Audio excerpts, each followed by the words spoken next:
Friends, എല്ലാവർക്കും നമസ്കാരം. നിങ്ങളേവരും കാത്തിരിക്കുന്ന നയനയുടെയും ആദർശിന്റെയും ഇനി വരാനിരിക്കുന്ന, അതായത് അടുത്ത ആഴ്ചയിലെ സൂപ്പർ ഹിറ്റ് വിശേഷത്തിലേക്ക് എല്ലാ കൂട്ടുകാർക്കും സ്വാഗതം. എല്ലാവർക്കും നല്ലൊരു ശുഭരാത്രിയൊക്കെ നേർന്നുകൊണ്ട് നമുക്ക് അടുത്ത ആഴ്ച ഇനി എന്തൊക്കെയാണ് നയനയുടെയും ആദർശിന്റെയൊക്കെ ജീവിതത്തിൽ സംഭവിക്കാൻ പോകുക എന്ന് കേട്ടാലോ?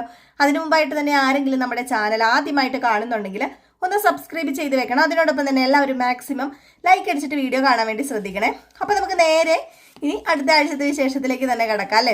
അപ്പോൾ ഇന്നത്തെ വിശേഷം ഞാൻ പറഞ്ഞിട്ടുണ്ടായിരുന്നതിൽ കുറച്ച് മാറ്റങ്ങളല്ല വന്നത്. ഞാൻ പറഞ്ഞിട്ടുണ്ടായിരുന്നത് കുറച്ച് കൂടിപ്പോയി. ഇന്നത്തെ ആ ഒരു വിശേഷത്തിൽ കുറച്ച് ഭാഗമേ കാണിച്ചിട്ടുള്ളായിരുന്നു. ബാക്കി ഭാഗങ്ങളെല്ലാം ഇനി വരുന്ന ദിവസങ്ങളിൽ കാണാനുള്ളതായിരുന്നു കേട്ടോ. അപ്പോൾ ചിലവർ തെറ്റിദ്ധാരണ കൊണ്ട് കള്ളം പറഞ്ഞതാണെന്നൊക്കെ പറഞ്ഞു. കള്ളം പറഞ്ഞല്ല, അതൊക്കെ വരാനുള്ള എപ്പിസോഡുകൾ തന്നെയാണ്. നമുക്ക് തിങ്കളാഴ്ചയും അതുപോലെ തന്നെ ചൊവ്വാഴ്ചയും ഒക്കെ ആയിട്ട് വരുന്ന എപ്പിസോഡാണ്. അപ്പം ഞാൻ ഇത് എടുത്തു പറഞ്ഞത് ഒരു കമൻസ് വന്നിട്ടുണ്ടായിരുന്നു. അപ്പം ഒരു കമൻറ്റ് വന്നിട്ടുണ്ടായിരുന്നു ഇങ്ങനെ. അപ്പം അതുകൊണ്ടാണ് ഞാൻ എടുത്തു പറഞ്ഞത്. അപ്പം കമൻറ്റ് ഇട്ടത് ആരാന്നൊന്നും ഞാൻ പറയുന്നില്ല. പക്ഷെ ആ ഒരു കമൻറ്റ് വായിച്ചപ്പോഴത്തേക്കും സത്യം പറഞ്ഞിട്ടുണ്ട്, നമ്മൾ നടക്കാനുള്ള സംഭവം തന്നെയാണ്. അപ്പം പിന്നെ നമ്മൾ പറഞ്ഞത് കുറച്ച് നേരത്തെ ആയി പോയി, അത്രേ ഉള്ളൂ കേട്ടോ. അപ്പോൾ ഏതായാലും അതൊക്കെ ഇവിടെ നിൽക്കട്ടെ. ഇനിയിപ്പോൾ അടുത്ത ആഴ്ച എന്താ നടക്കാൻ പോകുന്നത് നിങ്ങൾക്ക് അറിയണ്ടേ? അപ്പോൾ പാൽപ്പായസത്തിൻ്റെ പണി എന്ന് പറയുന്നത് ഒരു 1.5 പണിയായിട്ട് അനാമികയ്ക്കും രേവതിക്കുമായിട്ട് മാറുകയാണ്. കാരണം ഇത് നവ്യ കാണുകയും നവ്യ ഇത് ഫോണിൽ പകർത്തുകയും ഒക്കെ ചെയ്യുന്നുണ്ട് കേട്ടോ. അപ്പോൾ ഈ പാൽപ്പായസം നവ്യ തന്നെയാണ് അവിടെ നിന്ന് മാറ്റിയിട്ട്, അതായത് ഇവർ കുറച്ച് പാൽപ്പായസം എടുത്ത് മാറ്റി വെച്ചായിരുന്നല്ലോ, ആ പാൽപ്പായസമാണ് ബാക്കിയുള്ളവർക്കൊക്കെ കൊടുക്കുന്നത്. പിന്നെ ഇവർ മാറ്റിവെച്ച ആ ഒരു പൊടിയിട്ട് മാറ്റിവെച്ച പാൽപ്പായസം എന്താ ചെയ്യുന്നത്? ഇത് നമ്മുടെ നയന ആ ഒരു ബൗളിൽ, ആ പഴയ ബൗളിലാക്കി തന്നെ വെച്ചേക്കുകയാണ്. അപ്പോൾ ഇവരുടെ വിചാരം എന്താ, ബൗളിൽ ഇരിക്കുന്നത് നല്ല പാൽപ്പായസവും മറ്റേ പാൽപ്പായസം ഇവരെല്ലാം കഴിക്കുകയാണെന്നാണ് വിചാരം. പക്ഷെ അങ്ങനെയൊന്നും അല്ല സംഭവിക്കുന്നത്. നമ്മുടെ നവ്യയും നയനയും മുത്തശ്ശനും മുത്തശ്ശിയും അതുപോലെ മാലയിട്ടവരൊക്കെ വന്നിട്ട് കഴിക്കുന്ന പായസം എന്ന് പറഞ്ഞു കഴിഞ്ഞാൽ അത് നല്ല പായസമാണ്. പക്ഷേ പൊടിയിട്ട പായസം കഴിക്കുന്നത്, അതായത് മാറ്റിവെച്ച പായസം എടുത്ത് കഴിക്കുന്നത് നമ്മുടെ രേവതിയും അനാമികയുമാണ്. അങ്ങനെ പായസം കഴിച്ച ഉടനെ രേവതിക്കും അനാമികയ്ക്കും 8ന്റെ പണി കിട്ടുകയാണ്. പറഞ്ഞായിരുന്നല്ലോ വേണു ഇന്ന് തന്നെ, അത് കുറച്ച് വയറ്റിനകത്തേക്ക് ചെന്നാൽ തന്നെ പ്രശ്നമാകും.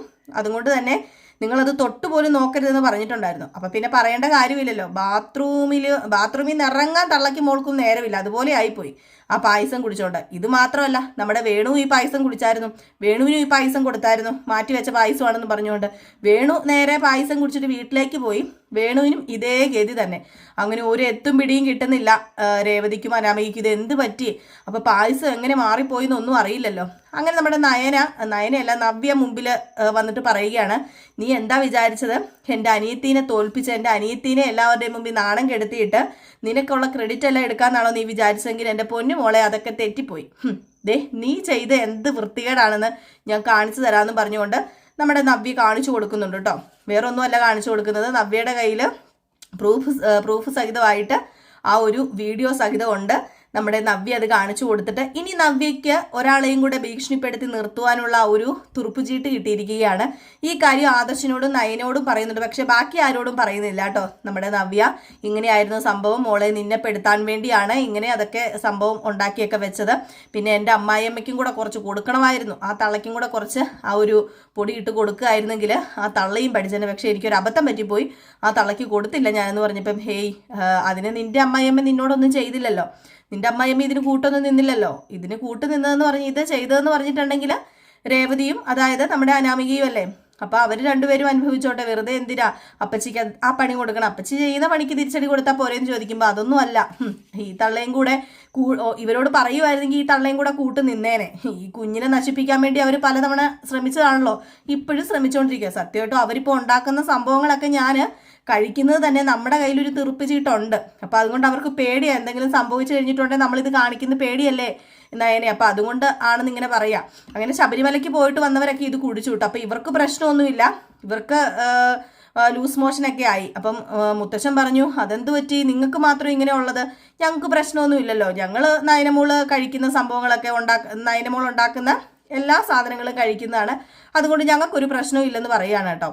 അപ്പോഴത്തേക്കുമാണ് അടുത്തൊരു തിരിച്ചടി നമ്മുടെ നവ്യ കൊടുക്കുന്നത്. അപ്പോൾ ഇവരുടെ ലൂസ് മോഷനൊക്കെ കഴിഞ്ഞ് ഏകദേശം ഒരു ദിവസം കൊണ്ട് ലൂസ് മോഷനൊക്കെ കഴിഞ്ഞ് രണ്ടുപേരും അവശ നിലയിലായിപ്പോയി.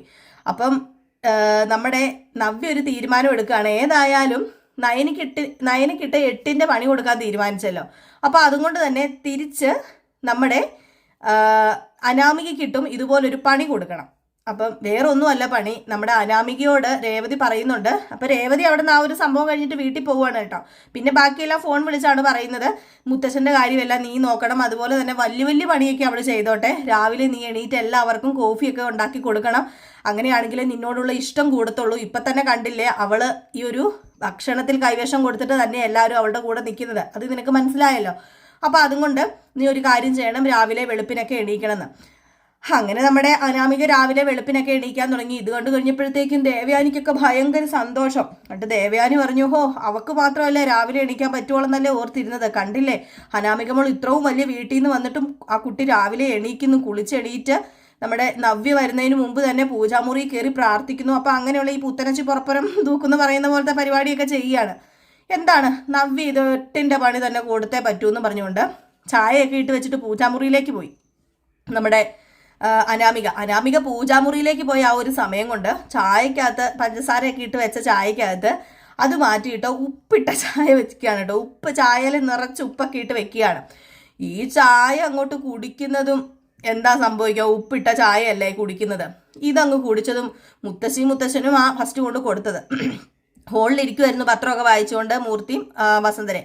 അങ്ങനെ ഇവർ കുടിച്ചു. അങ്ങനെ എല്ലാവർക്കും ഓരോ ഗ്ലാസ് ഇങ്ങനെ കൊടുത്തു. എല്ലാവർക്കും ഓരോ ഗ്ലാസ് കൊടുത്തു കഴിഞ്ഞപ്പോഴത്തേക്കും പെട്ടെന്ന് മുത്തശ്ശൻ പറഞ്ഞു, ഇതെന്താ അനാമിക മോളെ, നിനക്കിതൊക്കെ അറിയത്തില്ലെങ്കിൽ നീ അടുക്കളയിൽ കയറാതിരുന്നാൽ പോരെ, ഞാൻ നിന്നോട് പലതവണ പറഞ്ഞിട്ടുള്ളതല്ലേ, അല്ലെങ്കിൽ പിന്നെ ഇതൊക്കെ അറിയാമെങ്കിൽ നീ ഒരു കാര്യം ചെയ്യണമായിരുന്നു, നീ ഇങ്ങനെയൊക്കെ ചെയ്യണമെന്ന് ആഗ്രഹം ഉണ്ടെങ്കിൽ നയനയോട് ചോദിച്ചിട്ട് ചെയ്താൽ മതി എന്ന് ഞാൻ പറഞ്ഞല്ലേ, പിന്നെ എന്തിനാ നീ ഈ പണി പിന്നെയും കാണിച്ചതെന്ന് ചോദിച്ചു കേട്ടോ.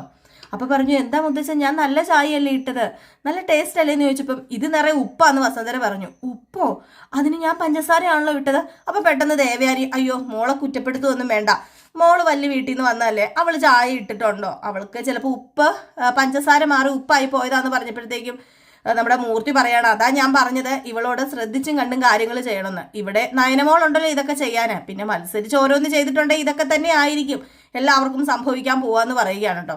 അങ്ങനെ ആകെപ്പാടെ ചമ്മി നാറി വിളറി വെളുത്തു പോവുകയാണ്. അപ്പം ഇതിനിടയിൽ നമ്മുടെ രേവതി ഒരു വലിയൊരു ചതി നമ്മുടെ മൂർത്തിയോട് ചെയ്യാൻ വേണ്ടി, അതായത് മൂർത്തി അവിടെ ഉണ്ടെങ്കിൽ ഇവർക്കൊരിക്കലും അവിടെ ഒരു മുൻതൂക്കം ഉണ്ടാവില്ല എന്ന് മനസ്സിലാക്കിയ നമ്മുടെ രേവതിയും വേണുവും കൂടെ നമ്മുടെ അനാമികയോട് പറയുകയാണ്, നീ ഇനി പതുക്കെ ഗുളിക കൊടുക്കണം, അല്ലെങ്കിൽ നീ ഒരു കാര്യം ചെയ്യണം, നീ ഗുളിക മാറ്റി വെക്കണം, നയന എടുത്തു വെക്കുന്ന ഗുളിക നീ മാറ്റി വെക്കണം. അപ്പം അത് നയനയുടെ പേരിലല്ലേ, ഗുളിക വല്ലതും മാറിപ്പോയിട്ടുണ്ടെങ്കിൽ നയനയുടെ പേരിലല്ലേ വരത്തുള്ളൂ, അപ്പം നീ ആ ഗുളിക എടുത്ത് മാറ്റി വെക്കണം എന്ന് പറയുകയാണ്. അങ്ങനെ നമ്മുടെ അനാമിക അടുത്ത പണിയായിട്ട് ഇറങ്ങുകയാണ്, മുത്തശ്ശനെ എങ്ങനെയെങ്കിലും കൊല്ലണം. മുത്തശ്ശൻ ജീവിച്ചിരുന്ന് കഴിഞ്ഞിട്ടുണ്ടെങ്കിൽ ഒരിക്കലും നമ്മുടെ അനാമിക അവിടെ ആരും അംഗീകരിക്കുകയില്ലെന്നും നയനയ്ക്കെന്നും സ്ഥാനം കൊടുക്കുകയും ചെയ്യും, എല്ലാ അവകാശങ്ങളും നയനയ്ക്ക് കിട്ടുകയും ചെയ്യും. അതുകൊണ്ട് ആ ഗുളിക മാറ്റി വെക്കണം. ഗുളിക മാറ്റി വെക്കാൻ വേണ്ടി ഇതിനിടയിൽ നമ്മുടെ നയനയാണെങ്കിൽ വീട്ടിൽ പോകുന്നൊക്കെ ഉണ്ട്. അപ്പോൾ വീട്ടിൽ പോകുന്ന ആ ഒരു സമയം കൊണ്ടാണ് നമ്മുടെ അനാമിക ഇത് ചെയ്യാൻ വേണ്ടി തീരുമാനമെടുത്തത്. അങ്ങനെ ഗുളിക മാറ്റി വെക്കുന്നുണ്ട്. പക്ഷേ അതും അനാമികയ്ക്ക് തിരിച്ചടി തന്നെ ആകുന്നത്. കാരണം മുത്തശ്ശന് ഗുളിക മാറിപ്പോകുന്നത് പെട്ടെന്ന് മനസ്സിലാവും. എന്നും കഴിക്കുന്ന മുത്തശ്ശന് അതറിയാവുന്ന കാര്യമല്ലേ ഉള്ളൂ. അപ്പോൾ മുത്തശ്ശനും ഈ കാര്യങ്ങളൊക്കെ നന്നായിട്ട് മനസ്സിലാവും കേട്ടോ. ഇതിനിടയിൽ നമ്മുടെ ആദർശും നയനിയും കൂടി ഒരുമിച്ചിരുന്ന് സംസാരിക്കാനോ ഒന്നും ദേവയാനി സമ്മതിക്കുന്നില്ല. മാല ഇട്ടത് കൊണ്ട് തന്നെ അത് പാടില്ലെന്നാണ് പറയുന്നത്. അപ്പോൾ ആദർശ് പറയുന്നുണ്ട്, എന്തിനാ അമ്മ ഇങ്ങനെയൊക്കെ പറയുന്നത്, കാരണം സ്ത്രീകൾക്ക് അങ്ങനെ പറ്റില്ലാത്ത ആ ഒരു സമയം വരുമ്പോൾ മാത്രം സ്ത്രീകൾ മാറിയിരുന്നാൽ മതി. അങ്ങനെയാണ് സ്വാഭാവികമായിട്ടും എല്ലാ വീടുകളിലും. പക്ഷേ ഈ ഒരു സമയത്ത് അങ്ങനെ പൂർണ്ണമായിട്ടും മാറി നിൽക്കണമെന്നും സ്ത്രീകളോട് സംസാരിക്കരുതെന്നും, അതായത് എൻ്റെ ഭാര്യയോട് സംസാരിക്കരുതെന്നും പറഞ്ഞു കഴിഞ്ഞിട്ടുണ്ടെങ്കിൽ അതൊന്നും നടപ്പുള്ള കേസല്ലെന്ന് പറഞ്ഞു. അപ്പോൾ ഇത് കേട്ടോണ്ട് നമ്മുടെ ജയൻ വന്നു കഴിഞ്ഞപ്പോഴത്തേക്കും ജയൻ ദേവയാനിയോട് പറയുന്നുണ്ട്, നിനക്ക് എന്തിൻ്റെ സൂക്കേടാ നിനക്ക്, നീ ഇപ്പോൾ കാണിക്കുന്നത് സത്യം പറഞ്ഞാൽ ദൈവത്തിന് നിരക്കാത്ത പരിപാടിയാണ്. കാരണം വേറെ ഒന്നുമല്ല, നീ ഇപ്പം ആദർശനെ കൊണ്ട് മാല ഇടിപ്പിച്ചത് തന്നെ അത് തന്നെ ഒരു വലിയ ദോഷമാണ്. നീ ഒരിക്കലും മനസ്സറിഞ്ഞ് പ്രാർത്ഥിച്ച് നേർന്നിട്ടേക്കുന്ന അല്ലത്. നീ പണി കൊടുക്കാൻ വേണ്ടി, നിന്റെ മരുമകൾക്ക് പണി കൊടുക്കാൻ വേണ്ടി ഇട്ടിരിക്കുന്നതാണ്.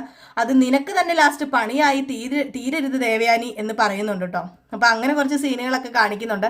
ഇതിനിടയിൽ നമ്മുടെ അനാമികയെ കാണുകയും സംസാരിക്കുകയും ഒക്കെ ചെയ്യുന്നുണ്ട്. അത് അനാമികനെ അല്ല കേട്ടോ, നന്ദുവിനെ കാണുകയും സംസാരിക്കുകയൊക്കെ ചെയ്യുന്നുണ്ട്. ഇത് നമ്മുടെ അനാമിക അറിയുകയും ആ വീട്ടിൽ വീണ്ടും വലിയൊരു പ്രശ്നം ഉണ്ടാക്കി തീർക്കുകയും അതുപോലെ തന്നെ നമ്മുടെ ജാനകി നന്ദുവിനെ കാണാൻ പോവുകയും അവരുടെ വീട്ടിൽ ചെന്ന് ഭീഷണിപ്പെടുത്തുകയും ചെയ്യുന്നുണ്ട്. അപ്പം ഇതൊക്കെ ആകുമ്പോഴത്തേക്കും നമ്മുടെ നന്ദുവിന് ഭയങ്കര വിഷമമൊക്കെ ആകുകയാണ്. പക്ഷേ ഇവർ തമ്മിൽ വേറൊരു ബന്ധവുമില്ല. അത് ആദർശ് പറഞ്ഞ് മനസ്സിലാക്കാൻ ശ്രമിക്കുന്നുണ്ടെങ്കിലും അതൊന്നും നടപ്പോകുന്നില്ല കേട്ടോ. എങ്ങനെയെങ്കിലും നമ്മുടെ നന്ദുവിനെ ഈ വീട്ടിൽ അനന്തപുരി തറവാട്ടിൽ കയറ്റാതിരിക്കാൻ നോക്കുക. അത് തന്നെയാണ്, അതും ഒരു ലക്ഷ്യമാണ്. അതുപോലെ തന്നെ അനിയെയും അനാമികയും ഒന്നിപ്പിക്കുക. പക്ഷെ എനിക്ക് തീരെ താല്പര്യവുമില്ല.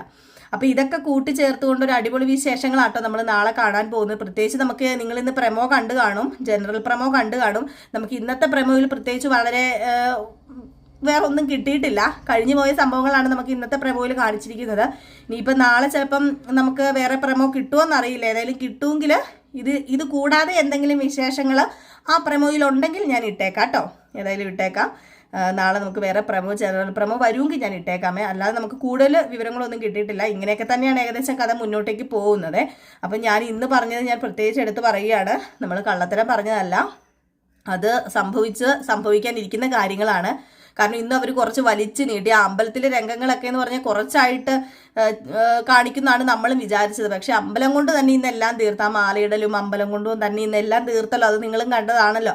അപ്പോൾ അതുകൊണ്ടാണ് ബാക്കി ആ ഒരു പായസക്കഥയിലേക്ക് പോകാത്തത് കേട്ടോ. ഇന്ന് ഞാൻ മൊത്തം പായസക്കഥയായിരുന്നു പറഞ്ഞത്. പക്ഷെ നമ്മൾ ഈ അമ്പലത്തിൻ്റെ സീന് ഒരു സീനായിട്ട് തീർക്കുമെന്ന് ഓർത്തത്. പക്ഷെ അത് അവർ ഇന്നത്തെ ദിവസം തന്നെ അത് ആ സീനാണ് കാണിച്ചത്. അപ്പോൾ അതാണ് പറ്റിപ്പോയത്, അല്ലാതെ ഒരിക്കലും കള്ളം പറഞ്ഞതല്ലേ. അപ്പോൾ എല്ലാവർക്കും വീണ്ടും നല്ലൊരു ശുഭരാത്രിയൊക്കെ നേർന്നുകൊണ്ട് നിർത്തുന്നു. നെക്സ്റ്റ് ഒരു അടിപൊളി വീഡിയോ ആയിട്ട് വരാം. അതുവരെ എല്ലാവർക്കും ടാറ്റാ, ബൈ ബൈ.